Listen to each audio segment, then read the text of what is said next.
a gente teve um probleminha de som, e aí o som entrou agora um pouquinho pro pessoal, o pessoal ficou realmente sem esse início, então vamos voltar, vamos falar sobre qual é o tema do dia, Tá. o pessoal não pegou. Tá, mas tá tudo bem agora? Agora tá tudo funcionando.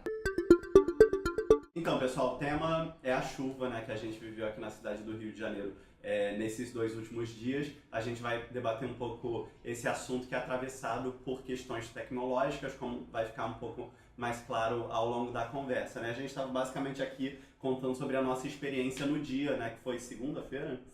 Segunda-feira à noite começou o temporal, né? Você estava onde, Débora? Engraçado, eu tava justo saindo daqui do ITS para um compromisso e eu fiquei presa no metrô, porque eu literalmente saltei do metrô, vi um mundo de gente dentro da estação e falei, caraca, o que será que tá acontecendo? Eu subi as escadas, olhei e a água tava vindo no joelho já em Copacabana. E aí eu, enfim, liguei pro meu compromisso e falei, olha, eu não tenho como chegar até você, e era literalmente a 2 minutos do metrô, mas eu não tinha como sair de dentro da estação. Então foi aquele caos generalizado, né? Porque muitas pessoas ficaram ilhadas, sem conseguir comunicação também, né? Eu acho que ali, pelo menos dentro da estação, eu tava vendo o pessoal, assim, ligando, falando, avisando que a bateria ia acabar, sabe? Aquela situação realmente de crise mesmo. E é uma crise que não é nada nova, né? A gente vivenciou isso faz quase um mês. E de novo, a gente, enquanto moradores da cidade maravilhosa, somos apanhados de surpresa por uma chuva que de fato demonstra, eu acho que a fragilidade da cidade, enfim, nesses últimos anos.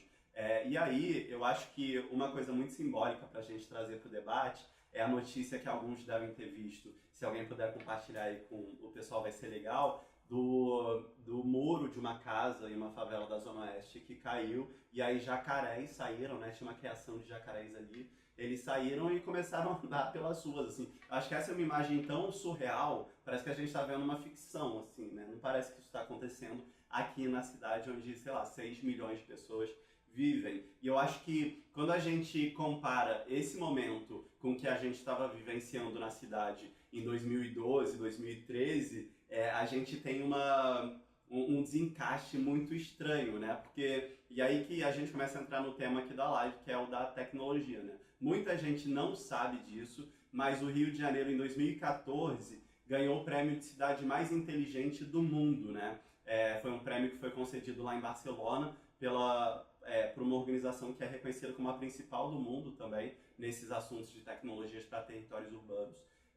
E o Rio foi consagrado aí com esse prêmio, que o reconheceu como a cidade mais inovadora, que melhor aplicava as tecnologias da informação e comunicação, né, das tecnologias digitais na cidade. A gente tem aqui o centro de operações, né, que é esse centro que reúne ali os órgãos da prefeitura com os secretários, toda a base de atuação da prefeitura, em teoria, está reunida no mesmo lugar para conseguir tomar decisões rápidas e efetivas, né? Então, a pergunta que já fica no ar isso tem funcionado? Porque me parece que a prefeitura não está se mobilizando rapidamente, como poderia, para agir sobre esse tipo de crise na cidade, né? Inclusive, como a gente estava conversando aqui antes, quando foi decretado o estado de emergência, né, nenhum secretário da prefeitura estava no centro de operações.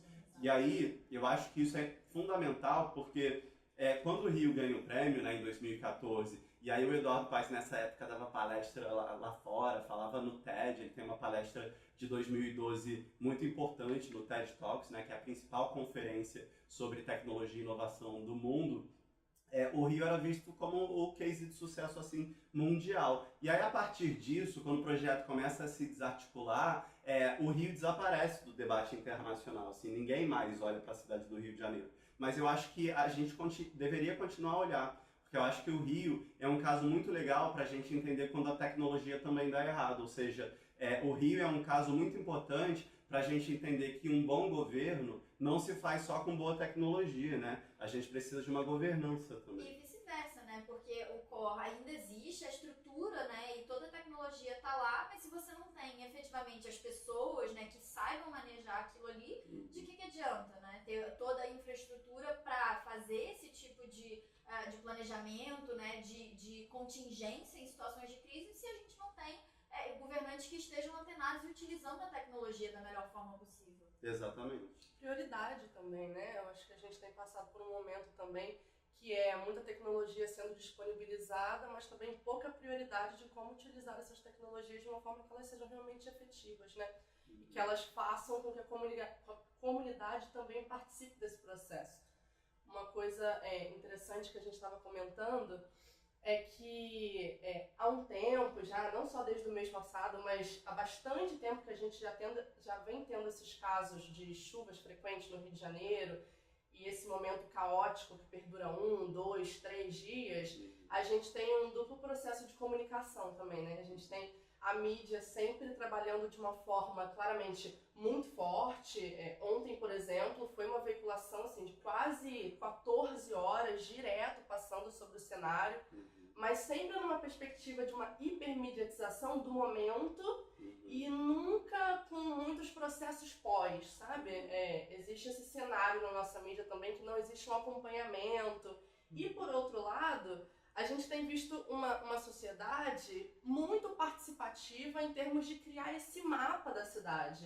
Então, a chuva começa em determinado ponto, se você quer saber quais são as condições do transporte público para você chegar na sua casa, se for num ponto que já está sendo afetado pela mídia, a gente rapidamente consegue encontrar essa informação, né? E aí a gente vai falar dessa veiculação imediata que a gente tem visto pelos aplicativos, pelos mensageiros, pelas redes sociais. E aí a gente tem uma rede de moradores do estado do Rio de Janeiro que mapeiam a cidade e todas as suas áreas de risco. Dificilmente a gente vê hoje situações de risco, desabamentos, etc., onde as pessoas não estejam cientes do que estão acontecendo. Isso ajuda também no processo de mobilização, as pessoas irem lá ajudar, etc. E chegam antes ainda do que as equipes da Guarda Civil, né? Muitas pessoas, ontem inclusive, morreram tentando ajudar outras pessoas que estavam soterradas enquanto a Defesa Civil não chegava, assim. Então a gente vê também essa criação dessa rede de comunicação a partir do uso da tecnologia dos celulares muito forte e muito potente. Perfeito. Eu acho que isso é muito interessante para a gente pensar sobre governos no século XXI, né? Ou governos em uma sociedade que hoje é atravessada por informação, por dispositivos de tecnologia de comunicação. Eu lembro, tratando aqui do caso do Rio, de um outro caso que aconteceu há uns anos atrás na Índia. Na Índia, uma das principais cidades da Índia, não me recordo o nome agora, sofreu uma chuva muito pior do que a do Rio de Janeiro. Centenas de milhares de pessoas ficaram desabrigadas, assim, alagamentos em toda a cidade. E aí um cidadão comum, ele criou uma plataforma da noite para o dia, nessa plataforma ele misturou dados de geolocalização. Ele tinha um mapa da cidade pela Open Maps que ele colocou na plataforma também, e ele criou uma plataforma aberta onde qualquer cidadão poderia acessar e falar, olha, essa rua aqui está alagada.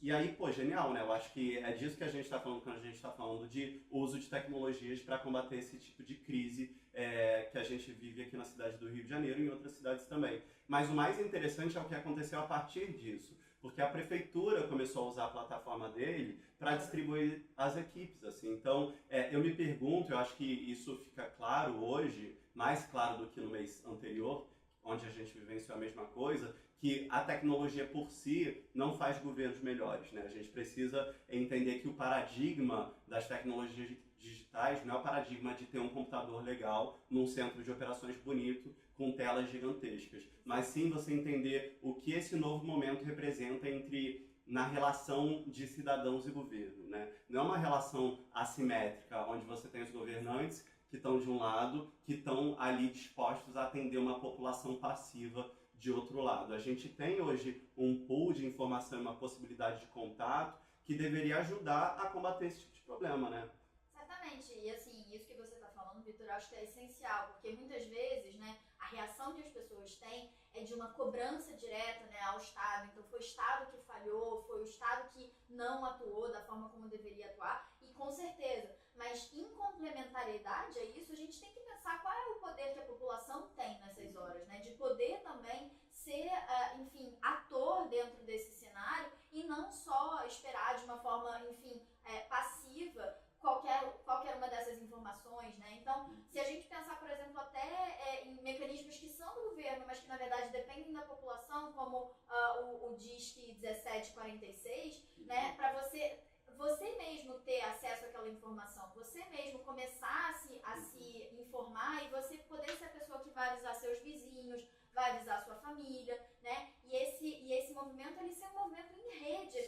gente. E não um movimento assimétrico, como você falou, que o Estado venha e a gente, na verdade, vem sempre a reboque. Pode ser alguma coisa que é complementar, né? E claro que, enfim, o papel do Estado é esse, de dar as soluções, mas a população pode também atuar nesse sentido e criar plataformas como essas, enfim, e como alguns outros exemplos que, inclusive, a gente vai falar aqui na live para vocês. Mas sempre nessa ideia de uma possível complementariedade, né? Perfeito. Mas eu acho que essa transformação social, não sei, minha opinião, ela acontece muito também a partir do governo, né? Eu acho que ter um governo municipal que entenda melhor o que está em jogo hoje, quando a gente fala de tecnologias digitais e de novos modelos de participação, eu acho que é fundamental para a gente virar essa chave cultural também e o cidadão voltar a se sentir mais, de fato, responsável pelo bem público, né? Pelo bem comum. Eu acho que a gente esperar só isso da população é difícil que o ponto da transformação seja esse, né? Então me parece que a gente, enquanto, não nós também, né? Mas assim, os agentes públicos de fato, deveriam fazer uma reflexão sobre qual é o papel deles hoje e como a tecnologia pode, de fato, ajudar a governança municipal, né? A gente precisa ter governos que estejam abertos a se atualizarem a partir de determinadas ferramentas tecnológicas, a partir de uma compreensão também de que a gente tem uma cidade e um estado gigantesco, com milhões de pessoas, com diversos locais onde só existe a presença do Estado, inclusive, muitas vezes, numa perspectiva policial. Então, você tem quem melhor para ter o conhecimento dos seus territórios do que aqueles próprios moradores, né? Então, é um conhecimento do seu território, do lugar onde você mora, da sua rua, da sua vila, que você passa cotidianamente por ali, você consegue identificar todos os problemas. Então, a partir de uma chave de compreensão de que o papel da sociedade civil é super importante para mostrar quais são os problemas daqueles lugares e que é responsabilidade do Estado ouvir e estar a dispor para resolver esses problemas, você tem aí sim uma integração que é o que a gente realmente vai defender enquanto processo democrático que vai causar algum tipo de melhoria, né? Quando a gente fala, por exemplo, de orçamento participativo, é um pouco isso também, né? Eu vi em algumas matérias que saíram ontem, como, por exemplo, essa questão orçamentária foi um problema, porque você teve um orçamento destinado a uma série de coisas relacionadas à estrutura da cidade, mas poucas delas foram relacionadas aos bolsões, poucas delas foram relacionadas à política de escoamento de água, então coisas que a gente sabe que são fundamentais, às vezes mais em algumas regiões do que em outras, e você precisa dessa inteligência para conseguir gerir a cidade de uma forma a fazer com que a gente vá reduzindo esses danos. Então, acho que é todo um processo de pensar cientificamente isso, porque é difícil, a gente sabe que é difícil. O Rio de Janeiro tem uma tendência, pela própria estrutura da cidade, pelos morros, desde 1500 estamos tendo inundações. A gente sabe que é difícil, mas a gente precisa ter um governo voltado a pensar nisso e que esteja aberto a entender que, os moradores sabem também, gente. Perfeito. Estão reivindicando o tempo todo, eles precisam estar abertos a ouvir. É um pensamento de gestão muito limitado, né? E isso é interessante porque o Centro de Operações, quando ele é inaugurado muito por conta do desastre que aconteceu no início de 2010, aqui na cidade do Rio de Janeiro, com as chuvas. Então a gente percebe que a justificativa para a criação do COR, né, o Centro de Operações, foi o que a gente está sofrendo hoje. Então a gente precisa voltar lá atrás e entender, beleza, então o que deu errado aqui na implementação desse centro? Por que ele deixou de servir ou ele não está servindo a população para o propósito inicial dele, né, que era esse. Então acho que vale muito essa reflexão e uma imagem muito boa para a gente tentar entender os efeitos que o uso de tecnologia, esse momento Smart City teve aqui no Rio de Janeiro, é a ciclovia, né, que pela terceira ou quarta vez caiu. Então, o Centro de Operações do Rio também foi criado sob bases frágeis, né, porque ele também não está funcionando como deveria. Acho que essa é a grande mensagem assim que fica depois do que a gente vivenciou aqui nesses 2 últimos dias. Eu acho que é muito importante e é bom você lembrar exatamente esse momento da criação do COR, que tem sempre a ver com reativa da gente fazer política, né? Enfim, e aí não só no Rio, mas de uma forma geral no Brasil, é sempre muito reativo. Então, eu acho que, e aí conectando um pouco com o que a Tayane vinha falando, né, dessa forma que a gente pensa, a própria comunicação mesmo, enfim, de ir conectando esses pontos de uma forma sempre que vem depois da crise, ou no meio da crise. Por que é que então a gente não está pensando isso no médio ou no longo prazo? Como é que a gente pode usar a tecnologia para fazer essas transformações no longo prazo? Né? E aí que vem algumas ferramentas, inclusive, de controle social que funcionam um pouco mais sem partir desse princípio de reação. Né? Então, ferramentas como o Colab, que é um aplicativo para você tirar fotos, por exemplo, de um buraco na sua rua, ou então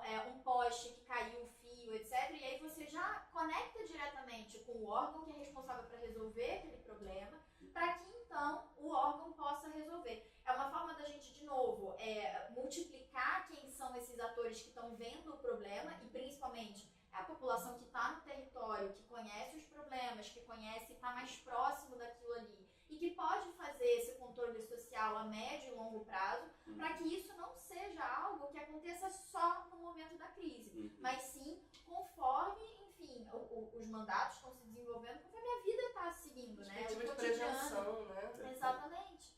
Né? As pessoas sabem que, bom, toca sirene, elas podem, enfim, elas devem se mudar, etc. Mas aí, enfim, é um problema em relação à moradia muito maior do que esse causado pelas chuvas, né? Mas é um mecanismo que tem ali, enfim, que é um mecanismo tecnológico que pode trazer segurança para as pessoas, mas que não precisa ser tão pontual ali. Por que além da sirene, a gente não está pensando em um plano de fazer a contenção dessas, enfim, encostas, etc., de novo no longo prazo, né? E você diga. Não, eu ia só comentar que quando a Debs falou um pouco dessa coisa de uma ação reativa e algo que seja mais a médio e longo prazo, um pouco mais duradouro. Sempre que a gente vai fazer o debate do que a gente acredita que seja o papel das ferramentas tecnológicas no aprofundamento da nossa democracia, né, a gente fala um pouco sobre isso, assim, do papel das ferramentas tecnológicas, não só na perspectiva de ultracomunicação rápida, na mesma hora, que consegue reunir vários atores, mas em como que a tecnologia pode ser utilizada para atualizar as instituições, assim.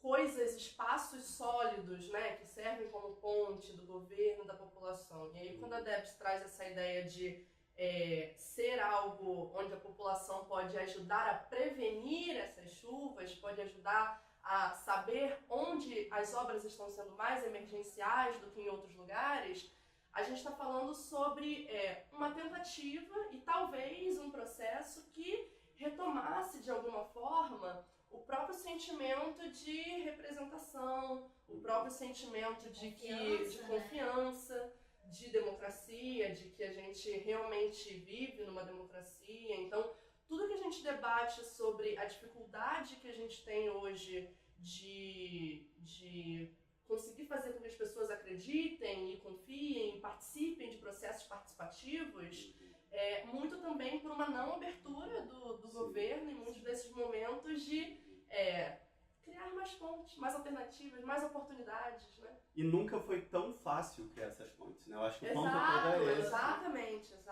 E principalmente olhando para o contexto brasileiro, assim, eu acho que nunca houve tanto interesse em participar e nunca houve tanta possibilidade técnica para realizar essa participação. Exatamente. Então, de fato, a gente precisa construir as pontes para isso acontecer.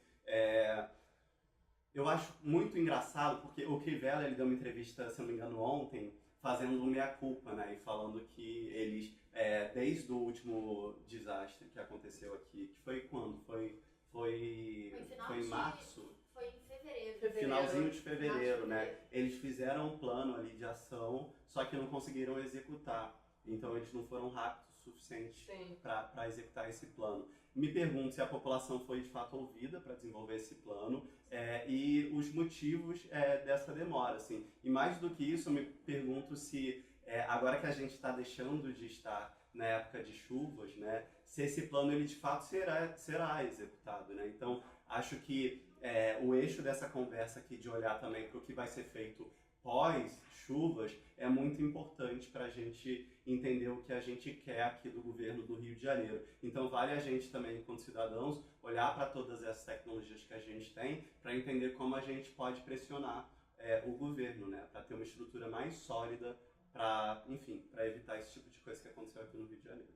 Exato. E pegar essa... Você chegou a falar do Tá de Pé? Não. Pegar essas experiências, assim, a Debs falou do Colab, né? A gente tem também o Tá de Pé, por exemplo, que é um aplicativo do Transparência Brasil, né? Que é super legal, só que ele é focado em creches e hospitais, assim, creches e escolas.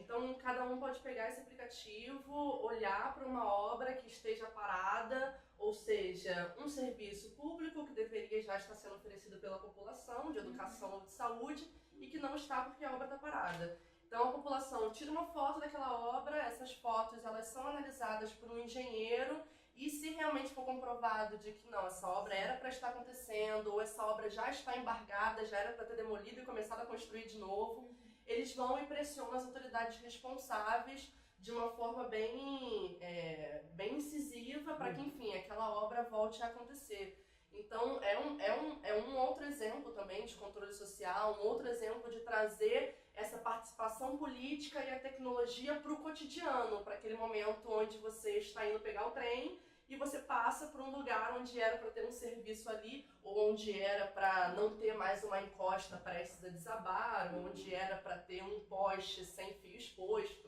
coisas desse tipo. E aí consegue causar essa aproximação também da sociedade civil, entender que ela pode, deve e que existem cada vez mais mecanismos para fazer com que esse diálogo aconteça. Como é o nome desse aplicativo? Tá de Pé. Legal. É super legal. Fazer só um gancho aqui falando sobre a aproximação, gente, não esqueçam que vocês podem comentar na live, mandar perguntas pra gente, enfim, sobre os temas que a gente está debatendo aqui, ou então deixar a opinião de vocês, façam parte, enfim, junto com a gente aqui. A ideia é que isso seja sempre um debate junto com vocês, né? Então, deixa seus comentários aqui, a gente também vai lendo e acompanhando comentários e perguntas que vocês deixarem aqui na caixinha. Eu acho que esse tipo de iniciativa é muito legal, né, de aplicativos, assim, acho que é muito importante que a gente olhe para eles pós-chuvas, entendo como aplicativos como o Colab, por exemplo, conseguem ser uma ferramenta importante para a gente também monitorar possíveis buracos que surgiram na minha rua de casa e tudo mais, e reportar isso para a prefeitura, né? Exato. Agora, claro, como a gente disse, né, saindo da ideia de que a tecnologia é o aplicativo que vai resolver tudo e mudar a situação do Rio de Janeiro, a gente, principalmente precisa de um contexto onde a gente tenha uma prefeitura, um governo, de uma forma geral, que entenda o potencial dessas tecnologias, bem como o potencial da sua população para, enfim, efetivamente resolver as questões do Rio de Janeiro, né? Não dá pra gente normalizar 10 pessoas morrendo a cada novo temporal que a gente tem na cidade, e não dá pra gente ter um governo que não busque todas as formas possíveis para resolver isso, né? E aí, as ideias estão aí. As ideias e as ferramentas. As ideias e as ferramentas, exato. Acho que é uma questão de interesse e mais do que interesse político, né? Eu acho que é uma questão de entender as ferramentas como ferramentas importantes para a governança, assim. Eu acho que o projeto de cidades inteligentes aqui no Rio, ele afundou com as chuvas, assim. Eu acho que em 2019 dá para decretar a morte da cidade inteligente no Rio de Janeiro, assim. Não há mais.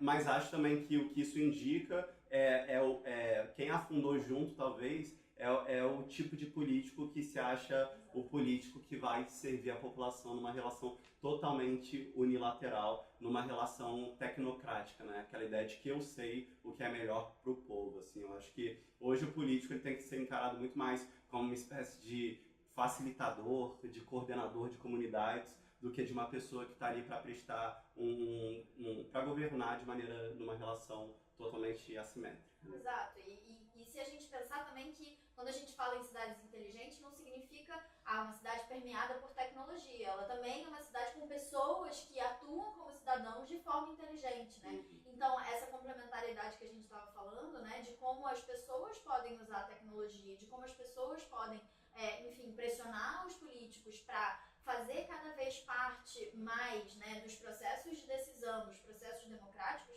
isso a gente tinha um modelo de cidade inteligente que afundou, mas porque a gente precisa pensar um novo modelo em que as pessoas estejam cada vez mais engajadas, né? É isso. Certo. Tem comentários? Temos alguns comentários, enfim, sobre o som, e a gente pede desculpas sobre o som. Desculpa, gente, nos perdoe por esse. Tem alguns outros comentários falando sobre como a cidade está assoreada com lixo, sem saneamento, enfim, isso efetivamente vai causar alguns, enfim, reações e consequências bem negativas, em que inclusive é interessante a gente até ver isso a partir de uma chave das próprias mudanças climáticas, né? A gente sabe que essas chuvas estão se intensificando conforme as mudanças estão acontecendo, então é bom a gente estar de olho um pouco nisso. Posso fazer uma outra propaganda? Vou aproveitar esse gancho. Por favor. A gente tem um projeto aqui no ITS também, gente, eu não sei se vocês conhecem, que é a Alda. A Alda, ela é uma robô, ela é uma chatbot que conversa com os moradores do estado do Rio de Janeiro pelo Messenger do Facebook. E o principal objetivo da Alda é disseminar a existência dos conselhos comunitários de segurança pública.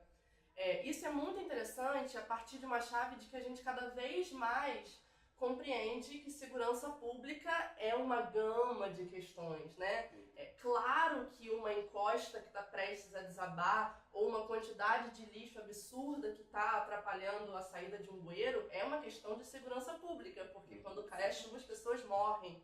Então é bem interessante falar isso porque muito pouca gente conhece os conselhos comunitários de segurança pública. É um espaço de debate e deliberação onde você tem presente tanto a sociedade civil, quanto as instituições policiais, quanto a prefeitura, quanto a Colurb, diversos agentes de serviços públicos que estão presentes nessas reuniões, e elas são feitas justamente para que os moradores possam levantar as demandas nessas reuniões e fazer com que elas sejam ouvidas e resolvidas. Isso é uma coisa bem legal também. Se você não sabe qual é o conselho do seu bairro, você pode conversar com a Alda. É só entrar www.facebook.com/aldaconselhos. A gente deixa o link. A gente deixa o link e aí a Alda consegue descobrir qual é o seu conselho, aonde, quando vai acontecer a próxima reunião. Então é super interessante também que a gente dissemine isso para aumentar esse espaço participativo também. Maravilha.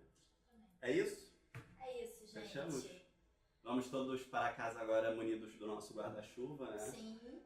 Deixando aquele recado final, a gente tem 2 cursos abertos aqui no Instituto. Um sobre GovTech e Democracia Digital, que eu acho que... Inclusive, trata muito das coisas que a gente falou hoje aqui na live. Sim, recomendo que muitos políticos façam esse curso também. A gente é professora, então a gente Vem com a gente. Não pode divulgar. A gente não pode. Não pode. A gente tem um curso sobre inteligência artificial e ética rolando. E lembrando que temos um podcast no ar, é só acessar simplecast.bit ou buscar Bit by Bit no seu aplicativo de podcast preferido. E aqui deixar um pedido que vocês conheçam o nosso novo canal no YouTube. A gente começou a publicar programas lá semanalmente. A gente lançou na semana passada um Amigos da Corte, que é o programa que debate decisões judiciais, e vamos lançar um novo episódio nessa sexta-feira, ou talvez amanhã. Então, acho que é isso, recados finais?